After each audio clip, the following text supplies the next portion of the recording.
Aku punya 3 cerita horor dan itu berkesinambungan. Nah, yang pertama itu tuh, pengalaman aku pribadi waktu lagi, ini sama nurse, kumpul-kumpul gitu. Nah, nurse-nya ini cuma 3 orang yang kuajak kumpul karena memang kita kayak satu circle gitu. Entah kenapa sepulang event kita tuh ngerasa kayak, kita cocok nih kayaknya," gitu. Nah, salah satu dari 3 orang ini, itu orangnya tuh excited banget, parah. Kalau kamu tahu namanya Suci. Dan di mana tuh si Suci, saking excitednya dia tuh selalu nganggap aku tuh kayak temennya dia, temen banget gitu kan. Dan aku dan aku ngerasa juga kayak, oke kita bisa jadi teman, kayak gitu. Wah, kayak relasinya kayak kita berdua gitu Li, sebenarnya, sebagus itu gitu. Sebagus itu, aku bilanglah sama dia, eee kan dia waktu itu ngajak bikin, grup di WA. Aku bilang, "Ya udah buat aja, nanti kapan-kapan, kita kumpul lagi," aku bilang kayak gitu. Terus karena memang si Suci ini juga kenal dengan 2 nurse ini gitu kan, dan aku juga kenal dan cocok kita bertemannya. Setelah itu meet up lah kita, cerita-cerita dong ya kan, namanya juga kumpul bercanda-bercanda apa segala macam bla bla bla, sampai akhirnya tiba-tiba ngomongin ke hal-hal spiritual. Nah, sebelum masuk ke cerita spiritual itu kan kita lagi cerita-cerita ya, lagi kumpul gitu. Temanku si salah satu dari mereka tuh ngomong lah kayak, kita pesen dulu yuk makan," pesen makan dong. Setelah pesen makan itu masih terang tuh Li, maksudnya masih belum maghrib kan soalnya, masih terang, terus, belum ada gangguan apa-apa, pesen lah kami, udah pesen sambil ngobrol sambil nunggu, sambil nunggu sambil ngobrol. Terus mulailah tiba-tiba gangguan pertama, gitu kayak suara, pintu kaca yang ketabrak angin, tahu kan bunyi yang kayak getar karena angin gitu. Nah, karena memang ini lagi musim hujan, jadi kami nggak berpikir aneh-aneh dong, kami masih pikir kayak, "Oh hujan," kayak gitu ya kan, bukan hujan, angin, angin kenceng nih gitu, kayaknya mungkin mau hujan atau apa kayak gitu, masih pikir angin kenceng. Nah terus, singkat ceritanya lagi, datanglah makanan apa segala macam, kita makan, kita cerita-cerita apa segala macam bla bla bla, ketahuanlah bahwa ternyata kita berempat ini adalah orang-orang yang punya kemampuan spiritualnya tuh lebih daripada yang lain. Maksudnya tuh yang bisa ngeliat gitu loh, yang punya indra keenam. Punyalah indra keenam itu, ya kan?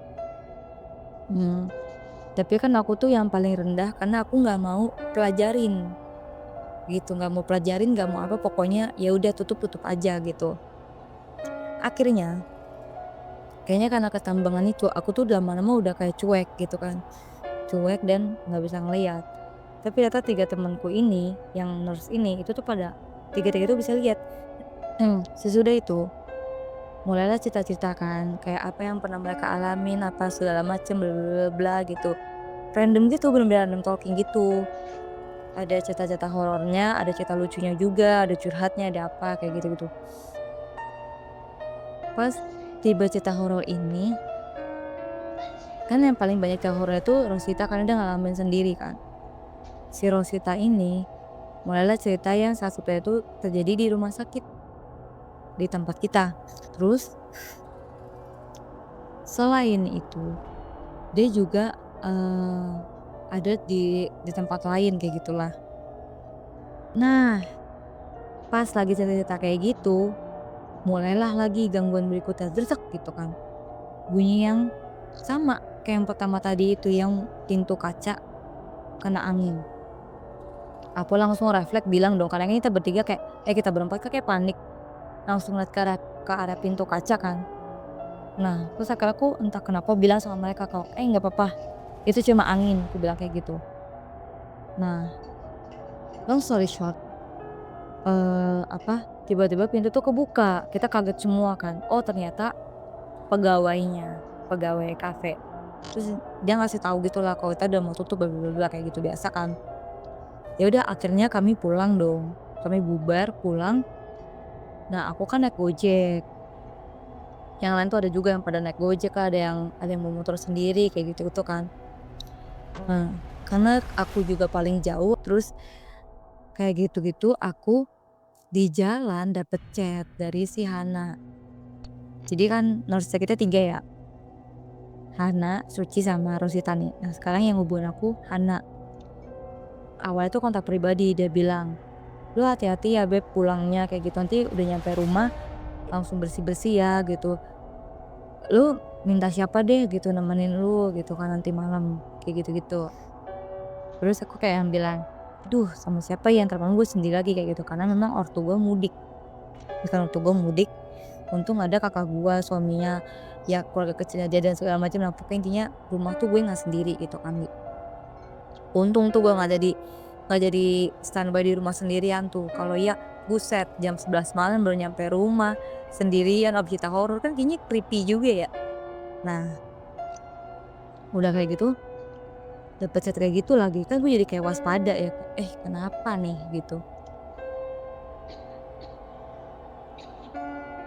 Karena jujur aku tuh nggak mendapatkan apa-apa gitu, maksudnya nggak ngerasain apa-apa gitu. Nggak berat, nggak apa, tapi kalau mereka mengaku mereka tuh ngerasa berat. Singkat ceritanya, akhirnya aku tanya satu-satu, mereka tuh kenapa? Nah, kalau Hana itu kayak memang kayak diikutin, dia ada yang ikut pulang gitu kayaknya. Rosita pun juga kayaknya merasakan hal demikian. Nah, kalau Suci itu sampai ketindihan. Nah, ketindihannya ini katanya dia tuh sampai ngelihat ada kayak roh gitu tapi nggak jelas. Ya udah dong, kayak gitu kan. Terus lu mau tahu cerita cerita horor apa nih, cerita Rosita berikutnya ya. Jadi ceritanya si Rosita tuh kan nurse ya, dan dia tuh udah jadi nurse sebelum COVID. Pas COVID itu kejatahannya dia standby. Terus di sana itu dikasih kayak, satu tempat khusus untuk para nurse gitu. Kayaknya satu kamar tuh berapa orang gitu ya, berapa nurse gitu. Nah, dapatlah dia di kamar yang deket radiologi. Terus, kayaknya tuh di situ ada beberapa nurse gitu, dan malam itu dia mau istirahat setelah dia berjaga kan. Hmm, pas dia mau berjaga itu pas dia mau istirahat, dia tuh kayak nggak bisa tidur gitu. Terus dia ngerasa kayak ada yang, mantau atau apa gitu kan. Tapi dia pikir kayak, ya udahlah dia cuekin aja. Nah, kemudian setelah istirahat itu, dia jaga kan, paginya tuh dia jaga. Nah, sepulang jaga, dia tuh mau beresin kasurnya, karena mau istirahat lagi. Biasa kan gitu ya, jadi habis jaga mandi, terus bersih-bersih kamar atau ya pokoknya gitulah, pokoknya ada mandinya dulu gitu karena kan habis Covid kan waktu itu. Sorry, maksudnya zamannya Covid gitu.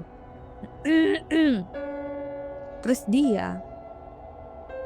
dia itu, eee, terus setelah pas dia lagi beresin kasur itu, ngapain lagi dia? Nah, pas lagi beresin kasur adalah dia nemu rambut, dan rambutnya itu tuh panjang keriting katanya dia. Sementara rambut dia saat itu tuh lurus. Bukan lurus, sorry, pendek. Pokoknya pendek. Sementara rambut yang di atas kasur dia tuh lurus kan. Dia bingung dong, ini rambut siapa? Kayak gitu, kok rontok di situ? Karena dia nggak gitu rambutnya.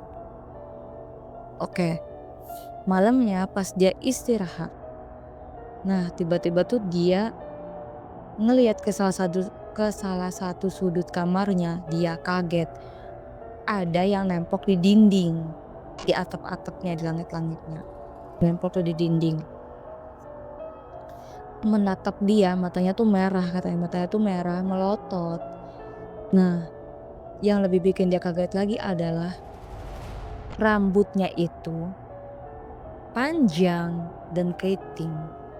Makanya dia shock banget kan, dan dia langsung tahu, oh ternyata itu dia orangnya, ternyata itulah sosok yang, mengganggu dia terus. Dan gak cuma sampai situ, dia kan kayaknya udah ketakutan gitu, tapi kayak si sosok itu nggak bisa berhenti melihat dia gitu, karena kan memang kalau kayak gitu, eee, ngelihatnya berenergi ya. Jadi dia bisa juga bisa juga mengetahui radar mana yang on terhadap dia, kayak gitu. Terus, sejak itu dia pikir kan kayak, ya udah malam itu doang gitu gangguannya, ternyata enggak. Jadi setiap kali dia jaga, terus apa dia mau istirahat lagi di kamar atau apapun, pokoknya segala aktivitas apapun, selalu ada sosok itu, merhatiin dia. Sampai waktu dia lagi jaga itu, kan namanya juga lagi jaga kan standby berarti ya, jadi tidurnya tuh kayak rep-arep gitu, bukan rep-arep ya, tapi tidur ayam gitu loh, tidur ayam. Sementara yang lainnya tuh tidur. Nah, pas lagi tidur ayam itu, wah dia didatengin tahu nggak, dan itu tuh terbang ke arah dia katanya, kayak gitu cuy, sampai terbang ke arah dia kayak gitu. Wah dia udah menjerit-jerit panik banget tuh kayak gitu tuh, udah sampai kayak mau pingsan kan, kayak gitu ketakutan lah. Tapi akhirnya dia kayak, ya udah gitu kayak maksudnya dia takut tapi kayak, harus cuekin kan kayak gitu. Tapi sejak itu aktivitas tuh nggak pernah berhenti di situ. Jadi kayak sering banget, sering nampakin, sering wira-wiri lewat, sering apa kayak gitu. Pokoknya sering menunjukkan aktivitasnya ke arah si Rosita.